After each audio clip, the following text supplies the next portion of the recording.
Salmon వాళ్ళు మా దగ్గర ఉన్నారు. అది అప్పుడు వరగాని తర్వాత మాచర్ల కొంచెం చిన్నోడు సాల్మన్. అప్పుడు మాచర్లో అంకులు ఉన్నప్పుడు నేను నాగార్జున సాగర్లో చదువుకుంటాను.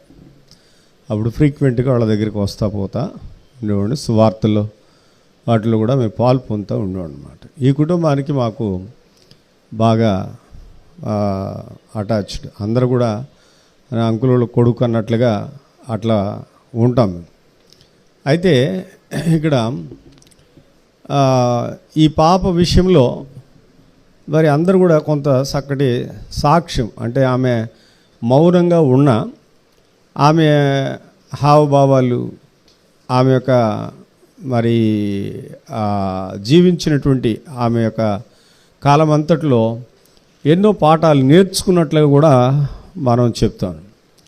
అయితే మా కూర్చోండి, తర్వాత మీరు అందరు చూడడానికి సమయం ఇస్తారు. దయచేసి ప్లీజ్ కూర్చోండి, కొంతసేపు కూర్చోండి, వాక్యం వినండి.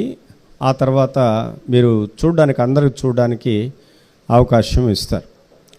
కాబట్టి ఇప్పుడు ఆ పాప భూమి మీదకు వచ్చింది. ఆమె యొక్క మరి కాలాన్ని ముగించుకుంది. దేవుడిచ్చినటువంటి సమయం ఇది, అంతే. దేవుడు ఆమెకు ఎంత సమయం ఇచ్చాడో అంత సమయాన్ని ఆమె ముగించుకుంది. ఆమె తిరిగి ఇప్పుడు దేవుని దగ్గరికి వెళ్ళింది అన్నమాట. అయితే చివరిలో ఈ మాటలు, ఆమె యొక్క చివరి యొక్క మరి భూమి మీదకి వచ్చి తనకు విషయమై ఏమైతే నియమించబడిందో, దేవుడు ఏం చేయమని చెప్పాడో, అది ఈ చివరిలో కూడా మనం అవసరం, ఆ భౌతిక దేహం ద్వారా. కాబట్టి మరి మీరు మౌనంగా కూర్చోవాలమ్మా, మీరందరూ కూర్చోవాలి. కొంచెం సమయం, ఒక హాఫ్ అన్ అవర్ లోపల నేను వాక్యాన్ని ముగిస్తాను. ఆ తర్వాత మనము ఘనంగా చక్కగా మరి ఈ యొక్క బరియల్కి వెళ్దాం. రండి, యోహాను స్వార్త 14వ అధ్యాయము 14వ అధ్యాయము మొదటి నుంచి నేను చదువుతాను.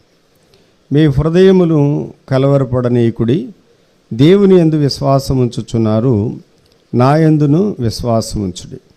నా తండ్రి ఇంట అనేక నివాసములు కలవు, లేని ఎడల మీతో చెప్పుదును. మీకు స్థలము సిద్ధపరచ వెళ్ళుచున్నాను. నేను వెళ్ళి మీకు స్థలము సిద్ధపరిచిన ఎడల నేను స్థలంలో మీరు ఉండులాగున మరలా వచ్చి నా యొద్ద నుంటకు మిమ్మల్ని తీసుకొని పోదును. చాలు. దేవుడి లేఖనాలు మన కొరకై దీవించునుగా. ఇక్కడ మరలా అనేటువంటి మాటను మనము మీద మన భూనివాస కాలం సంపూర్ణమైన తర్వాత మనము తిరిగి వెళ్ళాలి. అయితే ఒకటి, ఆయన వచ్చే వరకు ఉంటే ఆయనే మనల్ని తీసుకుని వెళతాడు.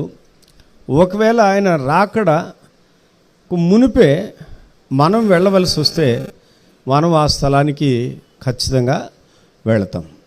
అయితే భూమి మీద భూనివాస కాలం అంతట్లో, భూమి మీద నివసించినటువంటి కాలం అంతట్లో మనము జీవించినటువంటి ఆ పరిశుద్ధమైనటువంటి జీవితాన్ని బట్టి మనకొక చక్కటి స్థలము అక్కడ ఉంటుంది. చూడండి, ఇప్పుడు మనము ఎంతగా అందరూ ఏడుస్తున్నారు, బాధపడుతున్నారు. ఎవరిని కదిలించినా, ఇప్పుడు సురేష్ని కదిలించినా, మెర్సీని కదిలించినా, అంతకంటే ఎక్కువ ఇజ్రాయల్ అంకుల్ని మరి ఆయన కంట్రోల్ కాలేకపోతాం. ఎందుకు ఇవంతా అంటే, చూడండి, కొద్ది కాలం ఎంత, ఒక 3 years అబో మనతో కూడా ఉంది. సరే, నేను ఒక మాట, బాధపడకూడదు మీరు, ఇది వాక్యం చెప్తున్నాను. వాక్యంకు ముందుకు వెళ్ళడానికి ఆధారంగా నేను ఒక ప్రశ్న తల్లిదండ్రులకి కానీ తాతయ్యకి, బాగా ఏడుస్తున్న వారికి నేను ఒక ప్రశ్న వేస్తాను. దేవుడు భూమి మీదకు ఆమెను మీ దగ్గరకు పంపించాడు. మీరు ఎంతవరకు న్యాయం చేశారంటారు? చేశారా? ఓ చక్కటి గృహాన్ని ఆమె కొరకు ఏమైనా నిర్మాణం చేశారా? చేయలేదని చెప్పాలి కదా, చేయలేదని చెప్పాలి. ఆమెకు మనం కావలసిన ఫెసిలిటీస్ అన్నీ కూడా కల్పించలేదని చెప్పాలి. ఇది మానవుని యొక్క మానవ తల్లిదండ్రులకు ఉన్నటువంటిది. ఇంకొకటి ఏంటంటే, మనము ఆమెకి అన్ని విధాల సౌఖ్యాన్ని మనం కలిగించలేనటువంటి స్థితి మనకుంది. అది మానవుని వల్ల కాదు. అయితే దేవుడు తన కొరకు ఏం చేశాడు తెలుసా? భూమి మీద ఆ తర్వాత పరలోకంలో కూడా తన కొరకు చక్కటి ఏర్పాటు అన్నీ చేసి పెట్టాడు. అర్థమైందండి? కనుక ఆమె ఇప్పుడు ఎక్కడికి వెళ్ళింది అంటే, ఇప్పుడు వీళ్ళతో పాటు కొద్ది కాలం ఉంది. ఈ బాధ తల్లిదండ్రులకు, అంటే అనారోగ్య పరిస్థితుల్లో ఉన్నటువంటి పిల్లల తల్లిదండ్రులకు కొంతవరకు అర్థమవుతుంది. ఇప్పుడు మా కుమారుడు కూడా చిన్నప్పటి నుంచి చాలా అనారోగ్య పరిస్థితులు గుండా వెళ్ళాడు. చనిపోతాడనే రాత్రులు నేను నిద్రపోయేవాడిని కాదు. నిద్రపోకుండా వాడిని కాసుకొని ఉండేవాడిని. ఒక్కోసారి బ్రీతింగ్ ఆగిపోయినట్లుగా ఉండేది. ఆగిపోయినప్పుడు నేను వెంటనే ఆ రెక్క పట్టుకొని లేపేవాడిని అనమాట. లేపినప్పుడు అప్పుడు మళ్ళా వాడు బ్రీతింగ్ తీసుకోవడము అట్లా ఉంటే విపరీతమైనటువంటి ఆ తట్టుకోలేని పరిస్థితులు గుండా వెళ్ళినప్పుడు నేను ఒక ప్రార్థన చేశాను. ప్రభువా, మీరు ఈ బిడ్డను నాకు ఇచ్చారు. అయితే ఇది ఇప్పుడు బజార్లో ఒక రబ్బర్ బొమ్మను కొనుక్కుంటాం, కొద్ది కాలం ఆడుకుంటాం, దాన్ని విడిచిపెడదాం. అట్లాగే ఈ జీవం గల బొమ్మను నాకు ఇచ్చారు. కానీ ఈ బొమ్మ జీవించి ఉండము, తర్వాత తన భవిష్యత్తు ఏంటో నాకేం తెలియదు. అదంతా నీకే తెలుసు. కాబట్టి తీసుకుంటారా? తీసుకోండి. ఒకరు ఉంచాలి, వానికి ద్వారా నీవు ఏదైనా సేవను పొందాలి. ఇంకా ఒకవేళ తన కోసం అవసరం ఏదైనా పొడిగించారు, అది మీరే చేయండి అని చెప్పేసి దేవునికి అప్పగించానమాట. ఎందుకంటే మన చేత కాదు, మన చేత కాదు. అయితే పరలోకపు తండ్రి మనకందరికీ ఉన్నాడు. ఆ తండ్రి మరి ప్రతి జీవికి చక్కని ఏర్పాటు ఆయన దగ్గర చేశాడు. ఇది చాలా ప్రాముఖ్యమైన సంగతి. అయితే ఈ బిడ్డను కొద్ది కాలం, ఇది ఇందాక తమ్ముడు కూడా చెప్తూ వచ్చాడు. చూడండి, కీర్తన 139లో ఈ మాట రాయబడింది. కీర్తన 139 16వ వచనంలో, నేను పిండమునై ఉండగా నీ కన్నులు నన్ను చూచెను, నియమింపబడిన దినముల్లో ఒకటైనను కాకమునిపే నా దినములన్నీ నీ గ్రంథంలో లిఖితములాయను. అయితే ఇక్కడ 17లో చాలా వింతగా ఉంటుంది. ఇది ఎవరు కూడా మరి దావీదు ఎందుకు ఇలా చెప్పాడో తెలియదు. చూడండి, అక్కడ ఏమంటుండే, దేవా నీ తలంపులు నాకెంతో ప్రియమైనవి, వాటి మొత్తం ఎంత గొప్పది, వాటి లెక్కించదని అనుకుంటున్నా, అవి ఇసుక కంటే లెక్కకు మించి ఉన్నవి, నేను మేల్కొంటున్నా ఇంకను నీ యొద్ద ఉందురు. ఇక్కడ ఏమంటాడంటే, దేవా నీ తలంపులు నాకెంతో ప్రియమైనవి, వాటి మొత్తం ఎంత గొప్పది. దేవుని యొక్క తలంపులు చాలా ప్రియమైనవంట. దేవునికి చాలా దావీదుకి చాలా ప్రియమైనవి అంటున్నాడు. అంటే దేవుడు ఏంటి తలంచాడు ఈ బిడ్డ ఎడలంటే, ఈ బిడ్డ ఒక 3 years అబోవ్ ఇక్కడ భూమి మీద ఉండాలి. అది దేవుని యొక్క సంకల్పం. అంతవరకే. దీనికి మనం ఎవరిని ప్రశ్నిస్తాం? ఇది లోకానికి అర్థం కాదు. లోకానికి ఏం అర్థమవుతుందంటే, లోకంలో దేవుడు ఇచ్చాడు కదా, ఎందుకు తీసుకున్నాడు ఈ ప్రశ్న. అంటే లోకానికి దేవునికి పూర్తిగా విరుద్ధం ఉంటుంది. ఆలోచనలన్నీ కూడా పూర్తిగా విరుద్ధం ఉంటుంది.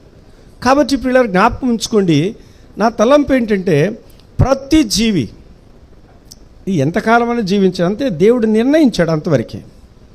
అంతవరకు నిర్ణయించాడు కనుక ఆ నిర్ణయ కాలం అయిపోయింది.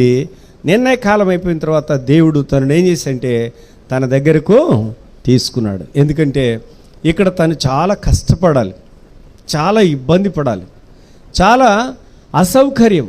ఇవన్నీ కూడా వద్దు తల్లి, నీవు నా దగ్గరకు వచ్చే. ఎవరిని దేవుడు పిలుస్తాడు అంటే చూడండి, బైబిల్లో ఒక మాట చెప్పబడింది, సువార్తల్లో ఒక మాట చెప్పబడింది. ఆ మాట ఏంటంటే, దేవుడు ప్రభువైన యేసుక్రీస్తు వారు కొండ మీద ఎక్కి కూర్చుండి తనకిష్టమైన వారందరినీ ఆయన దగ్గరికి ఏం చేశాడంట, పిలిచాడంట.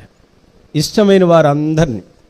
ఇందాక తమ్ముడు కూడా ఒక మాట చదివాడు 72 కీర్తన 14లో, మరి విమోచించని వారి యొక్క ప్రాణములు దేవునికి ఇష్టమైనవి అంట. అర్థమైందా? తర్వాత 149 కీర్తనలో చెప్పబడింది, తన భక్తుల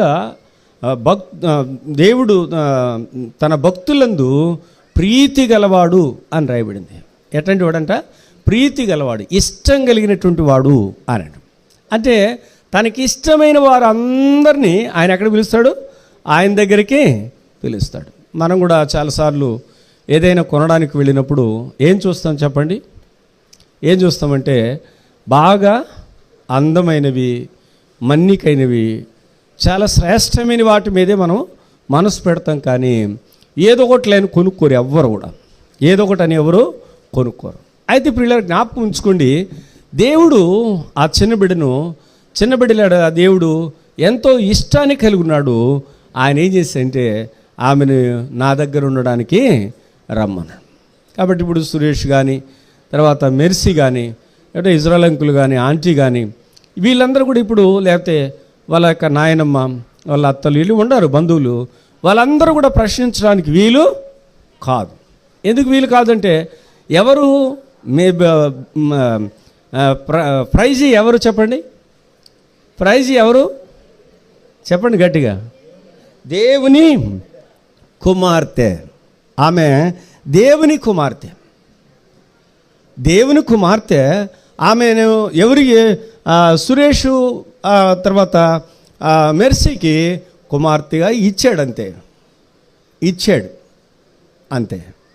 ఇచ్చిన తర్వాత ఏం చేశాడంటే దేవుడు మరలా ఆమె దగ్గర నుంచి ఇందాక సిస్టర్ చెప్తుంది, నేను అమ్మ అందరు హేళన చేస్తున్నారు అని చెప్పి అడిగితే దేవుడు చెప్పాడంటే వాళ్ళకి ఏమని, మీకు ఒకేసారి ఇస్తాను అని. ఇప్పుడు తరకు కూడా దేవుడు ఏమీ అన్యాయం చేయలేదు. ఇప్పుడు ఆమె ప్రేజీ దేవుని దగ్గర ఉండటానికి దేవునికి ఇష్టమైంది దేవుడు తీసుకున్నాడు. అయితే ముందుగా ప్రిపేర్ చేస్తున్నాడు. ఏమని? మరొకరిని మీ దగ్గరకు నేను పంపిస్తున్నాను. ఇప్పుడు ప్రైజీ మీకు వద్దు, ప్రైజీ మీ దగ్గర వద్దు, ప్రైజీ నా దగ్గర ఉండాలి. ఇది అన్యాయమా? కాదు. ఏడవకూడదు, ఏడటానికి మనకు హక్కు లేదు. ప్రైజీ దేవుని దగ్గర ఉండాలి, దేవునితో ఉండాలి. ఆమెను ఎక్కువగా దేవుడు ప్రేమించాడు కాబట్టి మనము ఖచ్చితంగా దీన్ని యాక్సెప్ట్ చేయాలి, దీన్ని అంగీకరించాలి. దాన్ని అంగీకరించిన మనం ఏం చెప్పాలంటే దేవుని స్తుతించాలి. 7 కుమారులు, 3 కుమార్తెలు ఏమైనారు?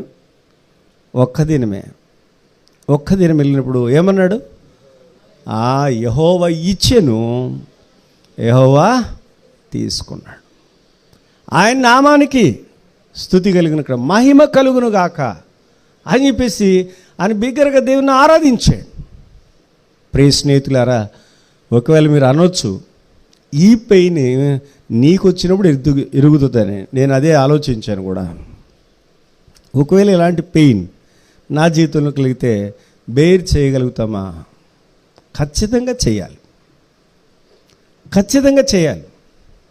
ఎందుకంటే లోకములో వాళ్ళకి అర్థం కాదు, లోకంలో వారికి ఈ విషయాలు తెలియదు, లోకంలో వారికి ఒక నిరీక్షణ లేదు. కాబట్టి వారు దుఃఖించు. అందుకే అన్నాడు దేవుడు, పౌలు చెప్పాడు, నిద్రించుచున్న వారి విషయమే మీకు మరి తెలియకుండా నాకు ఇష్టం లేదు, నిరీక్షణ లేని ఇతరుల వలె దుఃఖించొద్దు. మనం కూడా ఏం చేస్తామంటే ఈ ఏడుపు రాకపోయినా వచ్చి ఏం చేస్తాం చెప్పండి? వాళ్ళని ఏడిపిస్తాం. అసలు వచ్చేది ఎందుకు చెప్పండి? మనం వచ్చేది ఎందుకు? బంధువులుగా వారిని ఆదరించడానికి వస్తాం, ఏడ్పించడానికి కాదు. వారిని ఇంకా వారి యొక్క దుఃఖాన్ని అధికం చేయడానికి కాదు. గుర్తుంచుకోండి, క్రైస్తవులుగా జ్ఞాపకం ఉంచుకోండి. ఒక దైవ సేవకుని గురించి నేను విన్నాను. నేను ఓ మాట చెప్పాలనుకుంటున్నాను. క్రైస్తవ జీవితంలో చాలాసార్ల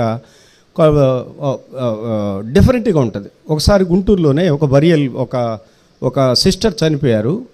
అది ఆల్ నైట్ ప్రేయర్ జరుగుతున్నప్పుడు నన్ను ఇంకా కొంతమందిని, అప్పుడు పూర్ణచంద్ర గారు పనిచేస్తున్నాడు, ఆయన అన్నాడు, పిలిచి, అప్పుడు మీరు కొంతగా ఒక స్థలానికి వెళ్ళాలి, అక్కడికి వెళ్ళి మీరు కొంత పరిచర్య చేసి రావాలి, ఈ నైట్ కొంత అక్కడ పాటలు పాడి కొంత వాక్యం చెప్పి మీరు రండి అని చెప్పేసి మాకు వ్యాన్ ఇచ్చి పంపించాడు. నేను వెళ్ళినప్పుడు చూసినప్పుడు ఆ ఇల్లు ఎట్లా ఉందంటే ఎవరు చనిపోయినట్లుగా లేదు.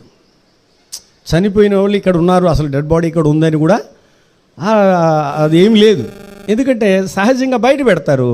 ఆ ఇంట్లో వరండాలో పెట్టారు, ఇట్లే బాక్సులో, ఎవరి గదుల్లో వాళ్ళే ఉన్నారు, ఎవ్వరు కూడా లేరు అక్కడ. మేము వెళ్ళినప్పుడు ఎవరు పొరపాటున ఇంటికి వస్తున్నామేమో అని చెప్పేసి నేను అడుగుతున్నాను, వీళ్ళు నిజమైన వీళ్ళేనా మనం వెళ్ళేది అంటే, ఇదే బ్రదర్ రండి లోపలికి అని చెప్పేసి అంటే లోపలికి వెళ్ళగలే బాక్సులో సిస్టర్ని పెట్టి అంతే ఉన్నారు. బ్రదర్ ఎక్కడో కూర్చుని ఉన్నాడు, పిల్లలు వాటి అందరూ కూడా ఎవరంటే వాళ్ళు అక్కడెక్కడ కూర్చుని ఉన్నారు. నేను అప్పుడు అనుకున్నాను, సహజంగా ఎవరైనా చూస్తానంటారు, అమ్మో ఏమి మీద ప్రేమే లేదు అనుకుంటారు. క్రైస్తవ కుటుంబం అది. క్రైస్తవ కుటుంబము, అమ్మ చనిపోలేదు, నా భార్య చనిపోలేదు, ఎక్కడికి వెళ్ళింది, జస్ట్ ఏంటంటే ట్రాన్స్ఫర్ అయ్యిందంతే. ఎక్కడి నుంచి? ఇప్పుడు మేము కూడా ట్రాన్స్ఫర్ అవుతూ ఉంటాం, గుంటూరు నుంచి మాచర్ల నుంచి గుంటూరు, ఇట్లా ట్రాన్స్ఫర్ అవుతూ ఉంటాం. అంటే ఇప్పుడు మరి ప్రైజ్ కూడా ఎక్కడికి వచ్చింది? భూమి మీదకి వచ్చింది, కొద్ది కాలము వాళ్ళతో పాటు ఉంది, తర్వాత ఇప్పుడు ఎక్కడికి వెళ్ళింది? ట్రాన్స్ఫర్ అయ్యింది అంతే. పరలోకానికి హెచ్చించబడింది, మహిమలోనికి హెచ్చించబడింది అంతే. కాబట్టి ప్రియులారా, మనం కూడా జ్ఞాపకం ఉంచుకోండి. నేను ఒక తలంపు చెప్పి నేను ముగిస్తాను. చూడండి, మనము ప్రైజ్ ఇవ్వలే. ప్రైజ్ ఇందాక తమ్ముడు చెప్తున్నాడు, 100% ఎక్కడికి వెళ్ళినట్టు? ఎక్కడ?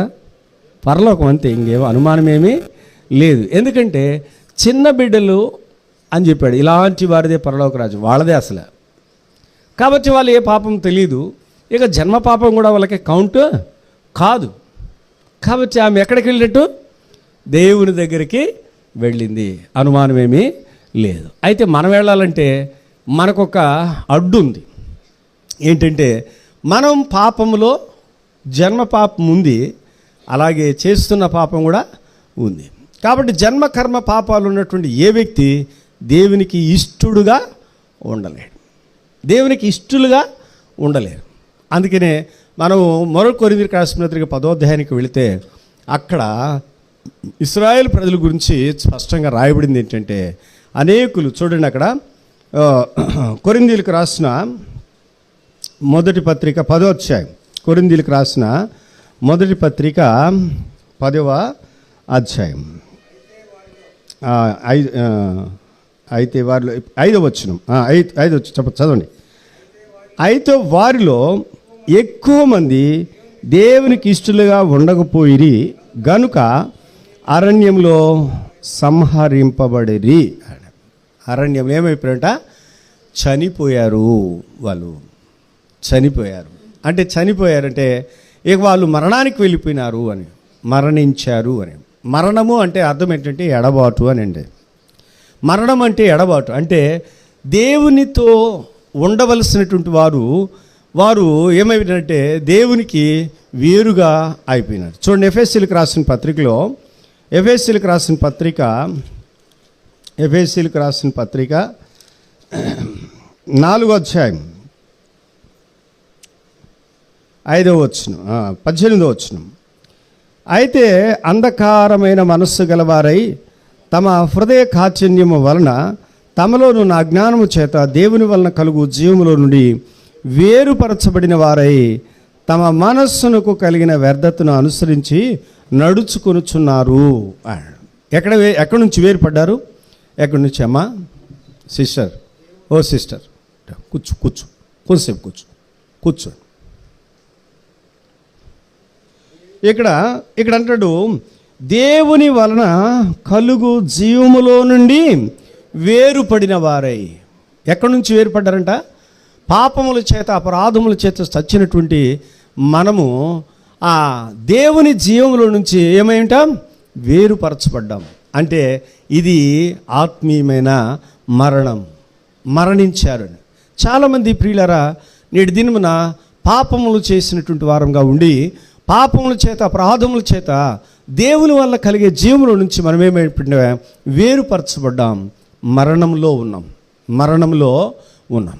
తర్వాత రెండవదిగా మనం గమనించినట్లయితే నిత్యమైనటువంటి మరణానికి వెళ్ళబోతున్నాం. ఒక దినము నిత్యమైన మరణంలోనికి మనము వెళ్ళబోతున్నాం. చూడండి, మత్తయి సువార్త 25వ అధ్యాయం 41వ వచనం. 25వ అధ్యాయం 41వ వచనం చూడండి. అక్కడ అంటున్నాడు, అప్పుడు ఆయన ఎడమవైపు ఉండి వారిని చూచి, శపించబడిన వారులారా, నన్ను విడిచి అపవాదికిని వారి దూతలకును సిద్ధపరచబడిన నిత్య అగ్నిలోనికి పోండి అంటాడు. ఎక్కడ పోవాలా? నిత్య అగ్ని అంటాడు. ఈ అగ్ని గురించి ప్రకటన గ్రంథంలో స్పష్టంగా రాయబడింది, ఇది రెండవ మరణము అంటాడు. అంటే ఇక ఎన్నటికి దేవునితో కలుసుకోలేనటువంటి నిత్యమైనటువంటి ఎడబాటు, దీన్ని మరణం అన్నారు. కాబట్టి ప్రియులారా జ్ఞాపకం ఉంచుకోండి, ఇక్కడ చేరువచ్చినటువంటి మనం ఎవరైనా, నీవు ఎలాంటి స్థితిలో ఉన్నావు? దేవునికి ప్రియమైన బిడ్డగానే ఉండాలంటే, దేవునికి నీవు ఇష్టంగా ఉండి ఆయన వచ్చినప్పుడు నిన్ను పిలవాలన్నా, నీవు ఒకవేళ ఈ లోకాన్ని విడిచిపెడితే నీవు ఆయన దగ్గరికి ఎక్కి వెళ్ళాలన్నా నీవు ఎలా ఉండాలంటే ఇష్టమైనటువంటి వ్యక్తిగా ఉండాలి. ఇష్టమైనటువంటి వ్యక్తిగా ఉండాలంటే నీ పాపం నుంచి నువ్వు విడుదల పొంది దేవునితోటి కలుసుకోవాలి. అయితే నువ్వు చేయవలసింది ఏమి లేదు. యోహాను సువార్తలో స్పష్టంగా చెప్పబడింది. చూడండి, యోహాను సువార్త 5వ అధ్యాయం, యోహాను సువార్త 5వ అధ్యాయము 24వ వచనం. నా మాట విని నన్ను పంపిన వారిని విశ్వాసం ఉంచువాడు నిత్య జీవం కలవాడు, వాడు తీర్పులోనికి రాక మరణములో నుండి జీవములోనికి దాచి ఉన్నాడని మీతో నిశ్చయముగా చెప్పుచున్నాను. కాబట్టి ఇక ఎప్పుడైతే నీవు యేసుక్రీస్తు యొక్క మాటను విన్నావో, దేవుని మాట విన్నావో, ఆయన పంపిన వానియందు ప్రభువైన యేసుక్రీస్తునందు నీ విశ్వాసం ఉంచావో, నీవు ఇక మరణం నీకు లేదు. కాబట్టి నీవు రక్షణ పొందుతావు. నీవు మరణంలో నుంచి జీవంలోనికి దాటించబడతావు. నీ పాపం క్షమించబడుతుంది. నీ యొక్క పాపములు ప్రభువైన యేసుక్రీస్తు రక్తంతో కడగబడుతున్నాయి. కాబట్టి ఇప్పుడు దేవుని ఆత్మ నీ లోపలికి వస్తుంది. నీవు దేవునితో ఉంటావు, దేవునిలో ఉంటావు. ఇక నీకు శిక్ష ఉండదు. రోమీయులకు రాసిన పత్రిక 8:1 మనం గమనించినట్లయితే అక్కడ రాయబడింది, చదవండి ఎవరైనా. రోమా 8:1. కాబట్టి ఇప్పుడు క్రీస్తు యేసునందున్న వారికి ఏ శిక్షా విధి లేదు. ఇప్పుడు క్రీస్తు యేసునందున్న వారికి, ఇప్పుడు నువ్వు క్రీస్తు యేసులో ఉంటే ఇక నువ్వు శిక్ష నుంచి తప్పించుకుంటావు. నీకు మరణం లేదు. మరణం అంటే భయం కూడా లేదు. అందుకే అపోస్తలుడైన పౌలు అంటే, నా మట్టుకైతే బ్రతుకుట క్రీస్తు, సావైతే నాకు లాభం. అర్థమైందా? కీర్తనకారుడు అంటున్నాడు, ఏమంటున్నాడు ఆయన? భక్తుల మరణము యెహోవా దృష్టికి విలువైనది. ఆయన దావీదు తన కుమారుని పిలిచి అంటున్నాడు, నాయనా, నేను లోకులందరూ వెళ్ళవలసిన మార్గంలో నేను వెళుతున్నాను, నీవు నా విషయమై దుఃఖపడద్దు, కానీ నీకు ఇవ్వబడిన బాధ్యతలు నువ్వు నెరవేర్చడానికి ప్రయత్నం చేయి. ప్రభునందు ప్రియులారా, భక్తులకు మరణం అంటే భయం లేదు. ఎందుకంటే మరణము ఏంటి అంటే ట్రాన్స్ఫర్ అవడమే, హెచ్చించబడడం. మహిమలోనికి నీవు హెచ్చించబడుతున్నావు. కాబట్టి ఇప్పుడు ఒక ప్రశ్న ఏంటంటే, నేను కాదు ప్రశ్నించేది, ఆ చిన్న బిడ్డ మిమ్మల్ని ప్రశ్నిస్తూ ఉంది. ఏమంటుందంటే, మీరందరూ నా దగ్గరకు వచ్చారు, మంచిది, నేను దేవునికి ఇష్టంగా ఉన్నాను, దేవుడు నన్ను త్వరగా పిలుచుకున్నాడు, అయితే మరి మీ సంగతి ఏంటి? మీరు దేవునికి ఇష్టంగా ఉన్నారా? మరణము నుంచి మీరు విడిపించబడ్డారా? పాపం పోయిందా? దేవునికి ఇష్టమైన జీవితం నీకుందా? అయితే మంచిదే, నువ్వు నాతో కూడా ఉంటావు. నువ్వు నాతో కూడా ఉంటావు, ఒక దినం నన్ను చూస్తావు, ఏ ఆ దేహంతో కాదు, ఆ చక్కటి మహిమా దేహంతో మహిమలో దేవునితో చక్కగా దేవదూతల సమానంగా వారు చక్కగా దేవునితో కూడా ఉంటారని స్పష్టంగా దేవుని వాక్యము చెప్తాం. కాబట్టి ప్రియ స్నేహితులారా, అయిలారా, ఇక్కడ ఒకవేళ అంకులను ప్రేమించో లేకపోతే పాపను ప్రేమించో వాళ్ళ కుటుంబాన్ని ప్రేమించో నువ్వు వచ్చావు, మంచిదే. నీకు ఈ ప్రశ్న నీకు వేయబడుతుంది, నీవేంటి, నీవు ఎలాంటి స్థితిలో ఉన్నావు? పాపంలో ఉంటే నీవు నీ విషయమే దుఃఖించాలి. ఒకవేళ నువ్వు దేవునికి ఇష్టం లేకపోతే నీ విషయమే నువ్వు ఏడవాలి. అందుకే యేసు ప్రభువారు సిలువ మరణము, సిలువ వేయడానికి తీసుకుని వెళ్తున్న యెరూషలేము వీధుల్లో వాళ్ళని ఒక్క నిమిషం ఆగి ఒక మాట అన్నాడు. ఏమన్నాడు? అమలారా, నా కోసం మీరు ఏడవద్దు, మీకోసం మీ బిడ్డల కోసం ఏడవండి. అర్థమైందండి? మీకోసం మీ బిడ్డల కోసం ఏడవండి. కాబట్టి ప్రియ స్నేహితులారా, ఇలారా, ఇక్కడ ప్రైజీ ప్రశ్న, నేను దేవునికి ఇష్టురాలను, దేవునికి ప్రియమైనటువంటి బిడ్డను, అందుకే నన్ను చాలా త్వరగా నన్ను పిలిచాడు. నేను వెళ్ళిపోయాను, నేను దేవునితో కూడా ఉంటాను, చిరకాలం దేవునితో కూడా చక్కగా ఉంటాను. ప్రభునందు ప్రియులారా, మీ సంగతి ఇది మీకు ప్రశ్న. అయితే అక్కడ మరి ప్రైజ్ చక్కగా ఎక్కడుంది, ఎలా ఉంది అంటే ఒక రెండు మాటలు మీకు జ్ఞాపకం చేసి నేను ముగిస్తాను. చూడండి, ఇక్కడ మనం ప్రకటన గ్రంథంలో కనుక చూస్తే, ప్రకటన గ్రంథంలో మనం గమనించినట్టయితే చూడండి, 3వ అధ్యాయం రండి. 3వ అధ్యాయము నేను ఎక్కువ వచనాలు చూపించగానే ఒక వచనం చెప్పి నేను ముందుకు వెళతాను. 4వ వచనం. అయితే తమ వస్త్రములను అపవిత్రపరచుకుని కొందరు సార్దీసులోని యొద్ద ఉన్నారు, వారు అర్హులు కనుక తెల్లని వస్త్రములు ధరించుకుని నాతో కూడా సంచరించెదరు అంటాడు. ఏం చేస్తారని చెప్పండి? నాతో కూడా అంటే అర్హులు అంటే ఏంటి? అర్హత అంటే దేవునితో ఉండేటువంటి అర్హత, దేవునిలో నివసించినటువంటి అర్హత. కాబట్టి ఇప్పుడు ఈవిడ దేవుని కొరకు ఏర్పాటు చేయబడినటువంటి ఒక చిన్న పాత్ర. ఆ పాత్ర మరి దేవుడు ఎన్నుకున్నాడు, తీసుకొని వెళ్ళిపోయినాడు.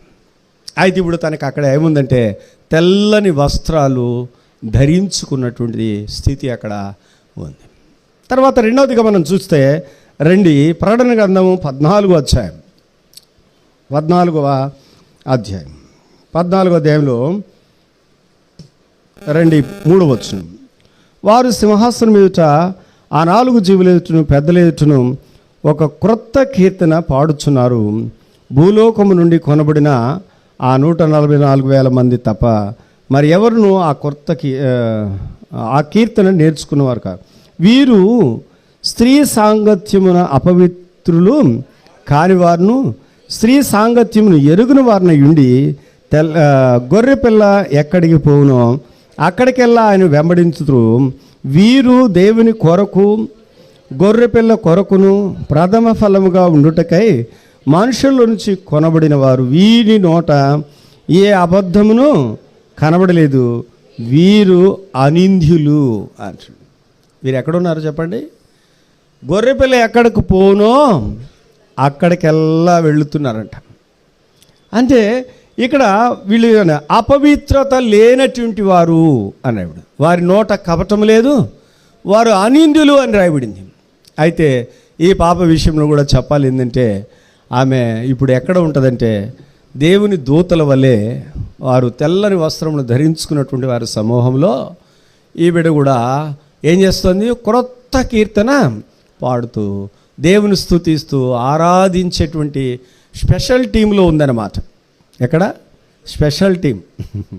ఇక అనుమానం ఏమీ లేదు, ఎందుకంటే ఆమెకి ఏ అపవిత్రత లేదు. అలాంటి వారికి దేవుడు ఏం చేస్తాడంటే ఎక్కడికి గొర్రెపిల్ల వెళ్ళునో అక్కడికి ఇప్పుడు చాలామంది పెద్ద పెద్ద సేవకులు వస్తారు, లేకపోతే లోకంలో పెద్ద పెద్ద నాయకులు వస్తారు, వాళ్ళమిటి స్పెషల్ టీం ఉంటుంది, కానీ అందరికీ అలో ఉండదు.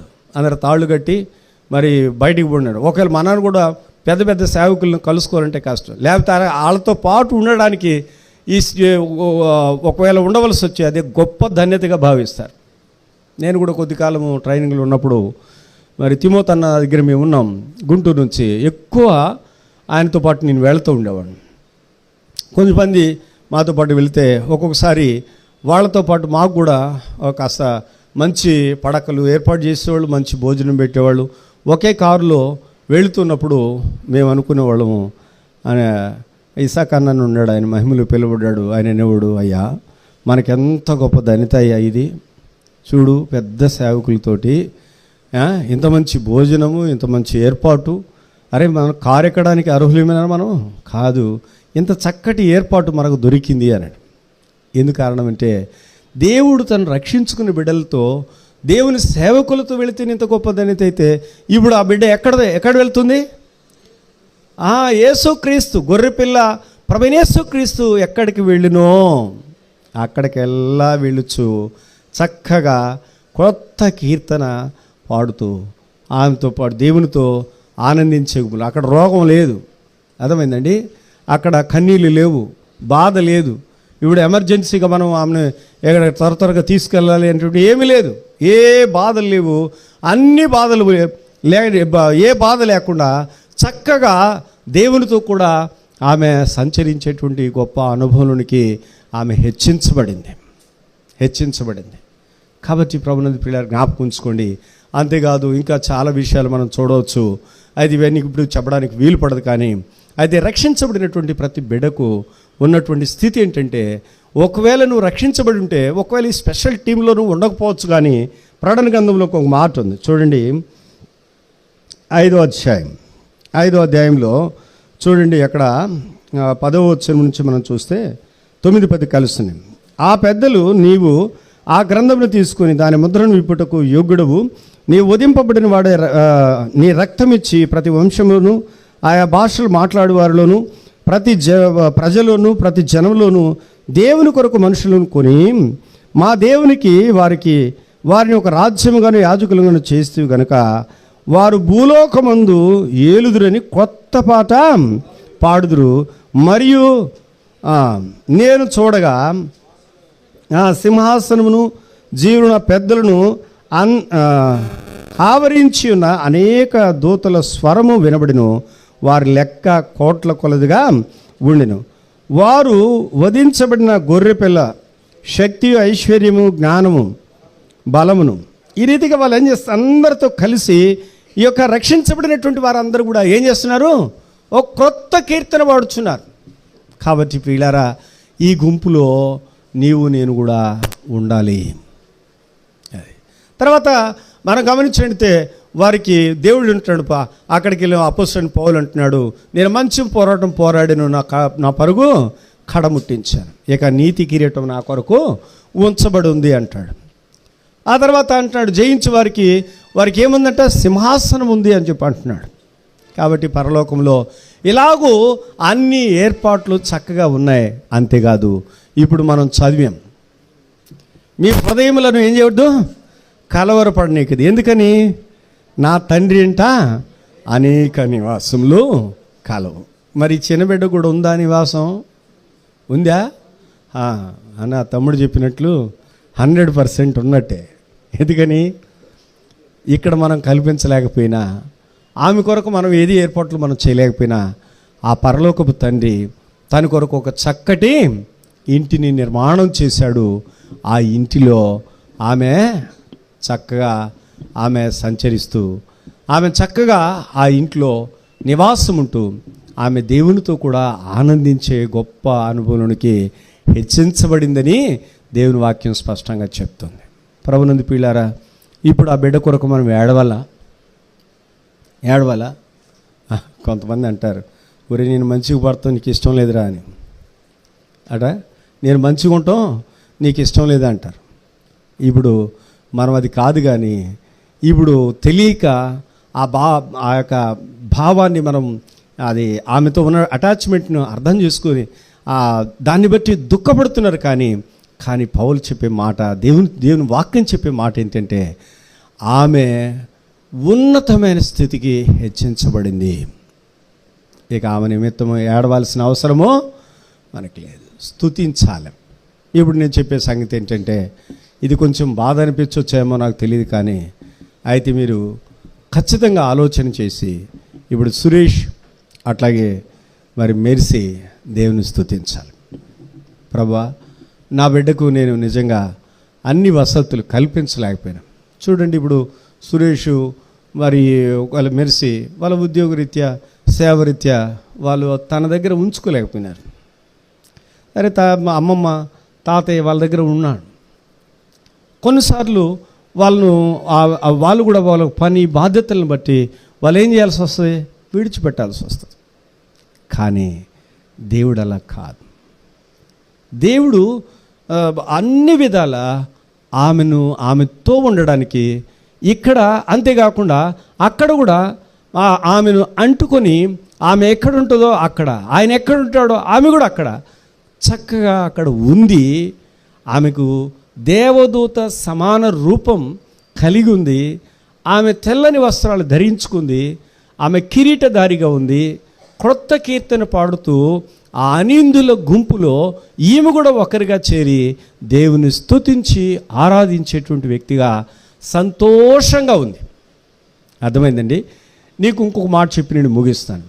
స్మిత్ గారు భార్య అలా సడన్గా అది 31 రాత్రి, డిసెంబర్ 31 రాత్రి వాచ్ నైట్ సర్వీస్ జరుగుతున్న సమయంలో ఆమె మహిమలోనికి వెళ్ళిపోయింది. ఈ స్మిత్ గారు మిషనరీ. ఆయన లేదు నా భార్య నాకు కావాల్సిందని చెప్పేసి ఆయన గట్టిగా ప్రార్థన చేశాయంట. ఆమె తిరిగి మళ్ళీ వచ్చింది. వచ్చినప్పుడు ఆమె ఒక ప్రశ్న వేసిందంట. ఏమందంటే, ఎందుకు నన్ను వెనక్కి పిలిచావు అని అడిగిందంట. ఏమడిగింది? ఎందుకు నన్ను వెనక్కి పిలిచావు? ఎందుకంటే ఆమె చెప్పిందంట, నేను పోయినటువంటి ఆ లోకం అద్భుతమైంది. ఇక నేను అక్కడికి వెళ్ళాను, నీ దగ్గరికి నేను తిరిగి రాను. అర్థమైందా? ఒకవేళ ప్రైజ్ని కూడా మీరు ఇప్పుడు పిలిస్తే ఒకవేళ వచ్చి అదే చెప్తుంది ఆమె. ఏమంటుందంటే, డాడీ మమ్మీ మీకంటే చాలా బాగా అక్కడ ఉంది. నా తండ్రి, పరలోకపు తండ్రి నాకు సమీపంగా ఉన్నాడు. అక్కడ చాలా, ఈ లోకం కంటే ఆ లోకం చాలా అద్భుతంగా ఉంది. కానీ ఇక నన్ను ప్లీజ్ మీరు మీ దగ్గరికి రమ్మని మీరు పిలవద్దు. ఖచ్చితంగా తాతగారు మీరు నన్ను పిలవద్దు. ఏడుస్తామా? ఏడవచ్చు. అదే ప్రైజీ, ఇంతకాలం ఉన్నా కదా, ఎందుకని మేమంటే ఇష్టం లేదంటే, మీరంటే నాకు చాలా ఇష్టం, కానీ మీరు వస్తారు నా దగ్గరికి, అప్పటి వరకు నేను వెయిట్ చేస్తాను. కానీ నేను ఇప్పుడు మాత్రం ఇక అక్కడి నుంచి రాలేను. ప్రియులారా, అలాంటి అద్భుతమైనటువంటి లోకానికి, అద్భుతమైనటువంటి పరలోకానికి ఆమె హెచ్చించబడింది కదా. మరి ఇప్పుడు మనం ఏం చేయాలి? నేను ఒకటే చెప్తున్నాను, దుఃఖపడకుండా మనం ఇప్పుడు చేయవలసిందంటే, ప్రభువా ప్రైజ్ని మాకు ఇచ్చావు, మాతో ఉండడానికి చక్కటి అనుభవం తనకిచ్చావు, తను మేము ఎక్కువగా ప్రేమించడానికి మాకు సహాయం చేశావు. ఆమె కూడా మమ్మల్ని ఎక్కువగా ప్రేమించి మనం హత్తుకోవడానికి, ఆమె ద్వారా మేము ఎంతో ఆనందించడానికి ఈ కొద్ది కాలం మాకు ఇచ్చావు. అందుకు నీకు వందనాలు.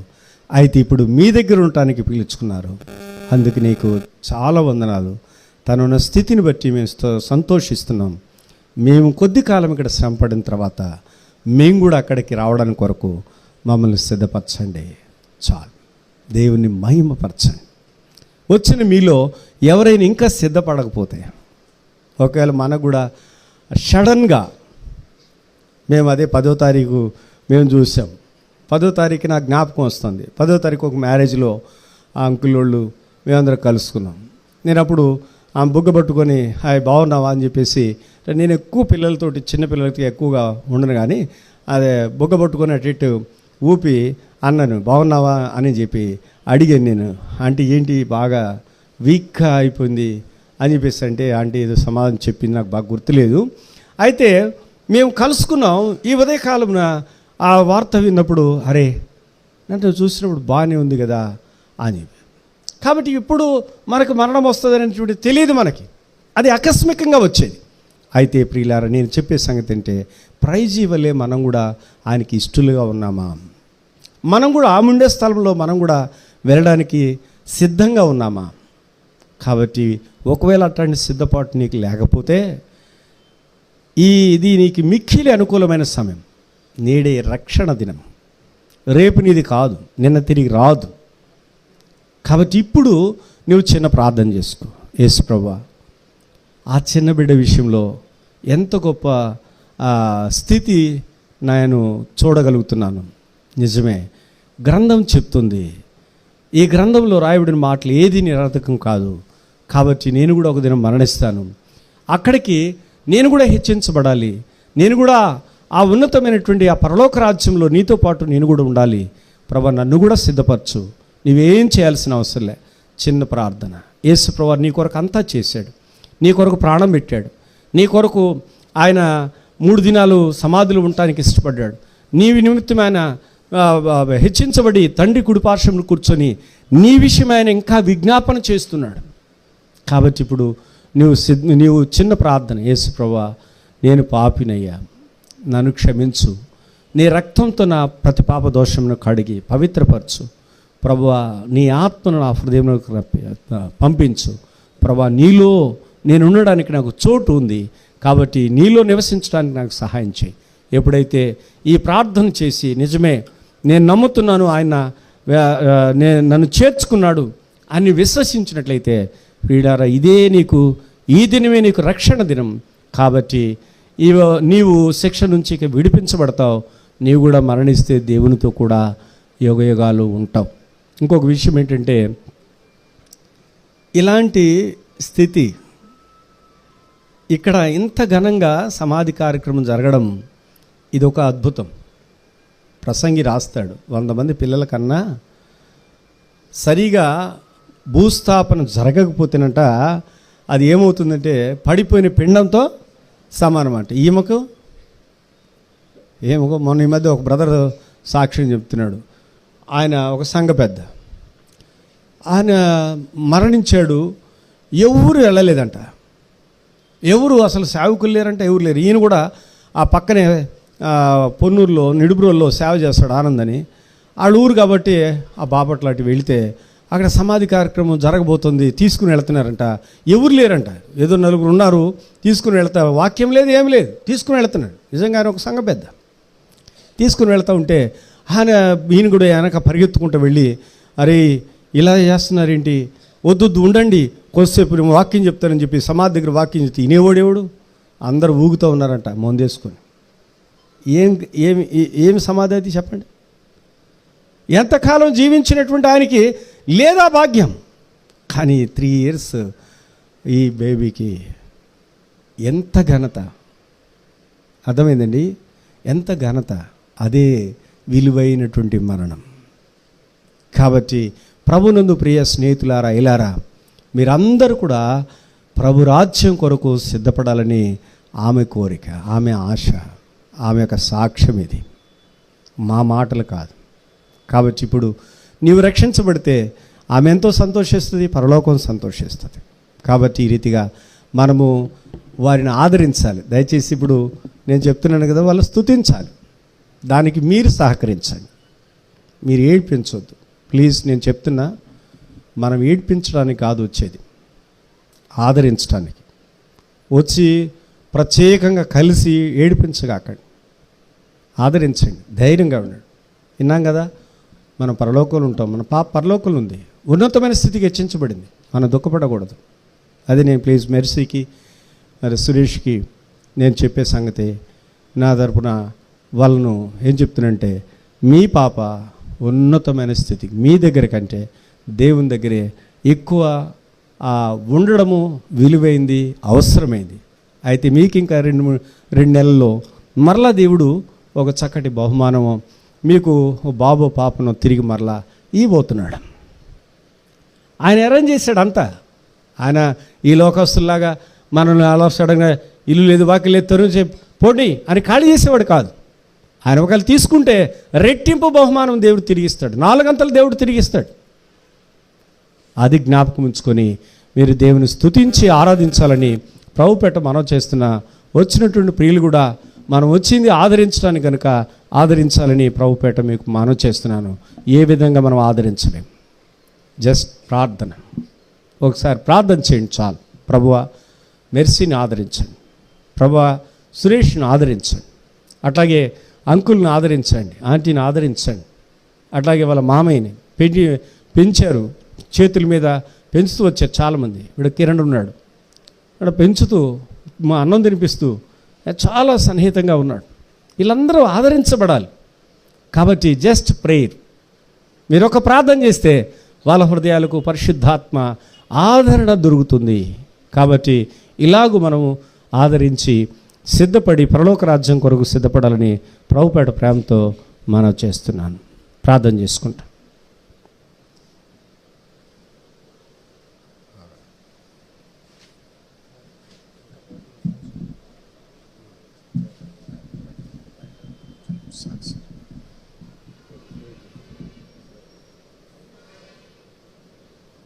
దయచేసి మరి ఈ సమయంలో ప్రార్థన చేస్తారు కాబట్టి మీరు కూడా చిన్న ప్రార్థన చేసుకోండి. అందరు కళ్ళు మూసుకోండి, తలలు వంచండి. మీ కొరకు చిన్న ప్రార్థన చేయకముందు మీరు కూడా ప్రార్థన చేసుకోండి, చిన్న ప్రార్థన చేసుకోండి. ఒకవేళ రక్షించబడకపోతే ప్రభువా నన్ను కూడా రక్షించు, ఆ పరలోక రాజ్యం కొరకు నన్ను కూడా సిద్ధపరచని చిన్న ప్రార్థన చేసుకో. ఒకవేళ రక్షించబడి ఉంటే నన్ను సిద్ధపరచమని దేవుని అడుగు. మేము దాంతోపాటు వాళ్ళని ఆదరించు ప్రభువా అని చెప్పి చిన్న మాట, ఒక్క మాట ప్రార్థన చేయండి. భూస్థాపన కార్యక్రమం మహింకరంగా జరిగి ఇంకా ముందున్న పరిచర్లు కూడా మహింకరంగా జరిగించబడినట్లుగా చిన్న ప్రార్థన చేయండి.